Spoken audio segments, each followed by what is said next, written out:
नमस्कार मंडळी. अनेकांचं स्वप्न असतं की एक चांगली, सुरक्षित सरकारी नोकरी मिळावी, पण त्यासाठी आपलं घर, आपलं राज्य सोडून बाहेर जायला नको, बरोबर ना?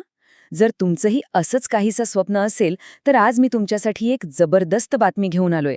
राष्ट्रीय कृषी आणि ग्रामीण विकास बँक, ज्याला आपण नाबार्ड म्हणून ओळखतो, त्यांनी डेव्हलपमेंट असिस्टंट पदासाठी एक भरती काढली आहे. आणि सगळ्यात भारी गोष्ट काय माहिती? ही भरती खास आपल्या महाराष्ट्रासाठी आहे. चला तर मग या संधीबद्दल सगळं काही डिटेलमध्ये जाणून घेऊया. या भरतीमधली सगळ्यात मोठी आणि आकर्षक गोष्ट कोणती असेल तर ती ही आहे की ही केंद्र सरकारची नोकरी आहे, पण तुमची पोस्टिंग, तुमची बदली महाराष्ट्राच्या बाहेर कधीच होणार नाही. विचार करा, म्हणजे नोकरीची सुरक्षा तर आहेच, पण त्याचबरोबर आपल्या माणसांमध्ये, आपल्या घरी राहता येणार. हे कॉम्बिनेशन खरं तर खूप कमी वेळा बघायला मिळतं. आणि म्हणूनच मी म्हणतोय की ही एक गोल्डन अपॉर्च्युनिटी आहे, एक सुवर्ण संधी आहे. आपल्याला अनेकदा काय वाटतं की मोठी नोकरी, चांगली संधी म्हणजे आपल्याला पुणे, मुंबई किंवा राज्याबाहेर कुठेतरी जावं लागेल. पण ही भरती आहे ना, हा विचारच पूर्णपणे बदलून टाकते. ज्यांना कुणाला आपलं राज्य न सोडता एका मोठ्या प्रतिष्ठित सेंट्रल गव्हर्नमेंटच्या नोकरीत सेटल व्हायचंय, त्यांच्यासाठी ही अक्षरशः एक दुर्मिळ संधी आहे. म्हणजे कसं, करिअर पण सांभाळा आणि घर पण, दोन्ही गोष्टी एकदम छान मॅनेज होतात. बरं, मग याचे नेमके फायदे काय काय आहेत ते बघूया. सगळ्यात पहिलं म्हणजे ही एक परमनंट, सुरक्षित, केंद्र सरकारची नोकरी आहे. दुसरं, आणि हे खूप महत्वाचं आहे, की याची जी मेरिट लिस्ट लागणार आहे ना, ती फक्त महाराष्ट्र राज्यापुरतीच असेल. याचा सरळ सरळ अर्थ काय होतो, की तुमची कॉम्पिटिशन ही देशभरातल्या विद्यार्थ्यांची नाहीये, तो फक्त आणि फक्त महाराष्ट्रातल्या विद्यार्थ्यांची आहे. साहजिकच यामुळे आपले सिलेक्ट होण्याचे चान्सेस खूप जास्त वाढतात, नाही का? ओके, संधी तर एकदम भारी आहे हे आपल्याला कळलं. पण आता मनात पुढचा प्रश्न येतो की जागा किती आहेत आणि अर्ज कधी करायचे आहेत.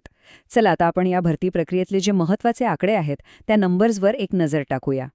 तर बघा, नाबार्डने डेव्हलपमेंट असिस्टंट या पदासाठी खास महाराष्ट्रात तब्बल 48 जागा काढल्या आहेत. हा आकडा अजिबात कमी नाहीये. म्हणजे जर तुम्ही व्यवस्थित प्लॅनिंग करून अभ्यास केलात तर यश मिळवण्याची ही एक खूप चांगली संधी आहे. आता या 48 जागांचं कॅटेगरीनुसार डिव्हिजन कसं आहे तेही बघून घेऊया. तर ओपन कॅटेगरीसाठी आहेत 20 जागा, ओबीसीसाठी आहेत 7 जागा, एससी कॅटेगरीसाठी 8, एसटीसाठी 5 आणि ईडब्ल्यूएस म्हणजेच आर्थिकदृष्ट्या दुर्बल घटकांसाठी आहेत 8 जागा. म्हणजे तुम्ही बघू शकता की जवळपास प्रत्येक कॅटेगरीतल्या उमेदवारांसाठी इथे जागा आहेत, संधी आहे. आता जरा या टाईमलाईनकडे, या वेळापत्रकाकडे नीट लक्ष द्या. अर्ज सुरू होण्यापासून ते मुख्य परीक्षेपर्यंत आपल्या हातात फक्त 3 महिन्यांचा वेळ आहे. ही प्रोसेस खूप फास्ट आहे, खूप वेगवान आहे. बँकिंग परीक्षांचं हेच तर वैशिष्ट्य असतं. सगळं कसं वेळेवर आणि पटापट होतं. त्यामुळे एक क्षणही न दवडवता आत्तापासूनच तयारीला लागणं खूप गरजेचं आहे. आता तुमच्या मनात नक्कीच प्रश्न आला असेल की मी या पोस्टसाठी अर्ज करू शकतो का? किंवा मी पात्र आहे का? चला, ह्याच प्रश्नांचं उत्तर शोधूया. बघूया की यासाठी एज्युकेशन आणि एज लिमिट काय ठेवली आहे. तर बघा, पात्रतेचे निकष एकदम सरळ आणि सोपे आहेत. तुमचं वय 21 ते 35 वर्षांच्या मध्ये हवं. आणि हो, जे उमेदवार रिझर्व्ह कॅटेगरीमध्ये येतात त्यांना नियमांप्रमाणे वयामध्ये सूट मिळेल.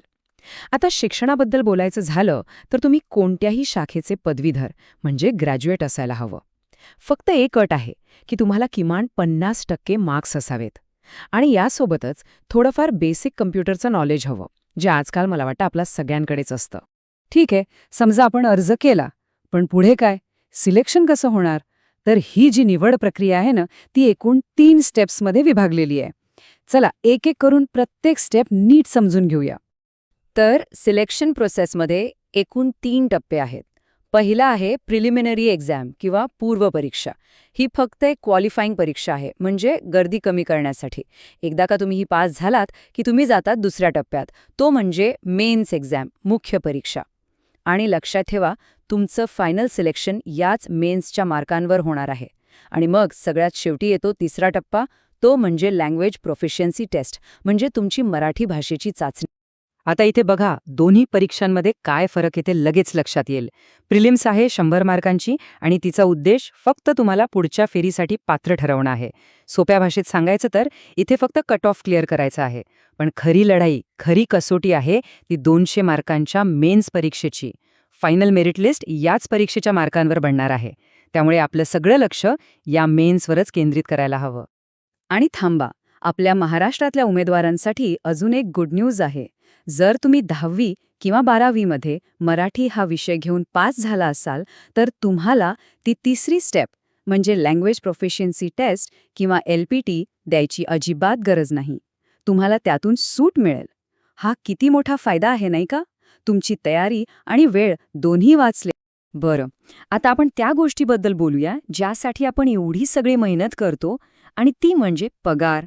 सॅलरी किती मिळणार, आणि हो, परीक्षेसाठी आपल्याला कुठे कुठे जाता येईल, ती सेंटर्स कोणती आहेत ते पण बघूया. तर ह्या पदासाठी जर तुमचं सिलेक्शन झालं तर तुम्हाला महिन्याला अंदाजे 46,500 रुपये म्हणजे जवळपास 46,500 रुपये एवढा जबरदस्त पगार मिळेल. करिअरच्या सुरुवातीला एवढा पगार, तोही केंद्र सरकारच्या नोकरीत, ही खूपच चांगली गोष्ट आहे. म्हणजे फायनान्शियल सिक्युरिटीची चिंताच नाही. आणि परीक्षेसाठी कुठे लांब जावं लागेल का, ही चिंता तर तुम्ही सोडूनच द्या.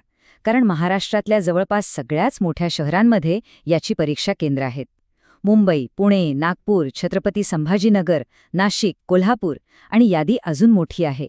म्हणजे तुम्ही जिथे कुठे राहता, तुमच्या जवळच्या शहरातच तुम्हाला परीक्षा देता येणार आहे. किती सोपं आहे. तर मग आता तुम्हीच विचार करा. एक सुरक्षित सेंट्रल गव्हर्नमेंटची नोकरी, चांगला पगार आणि सगळ्यात महत्त्वाचं म्हणजे आपल्या महाराष्ट्रात आपल्या घरी राहून काम करण्याची संधी.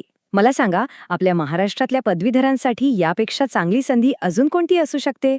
यावर नक्की विचार करा. आणि हो, जाता जाता एक महत्त्वाची गोष्ट, बँकिंग आणि अशाच इतर सरकारी नोकऱ्यांबद्दलची सगळी लेटेस्ट माहिती जर तुम्हाला वेळेवर हवी असेल, तर महाराष्ट्र परीक्षा या आपल्या YouTube चॅनलला सबस्क्राईब करायला अजिबात विसरू नका. म्हणजे अशी कोणतीही मोठी संधी तुमच्याकडून मिस होणार नाही.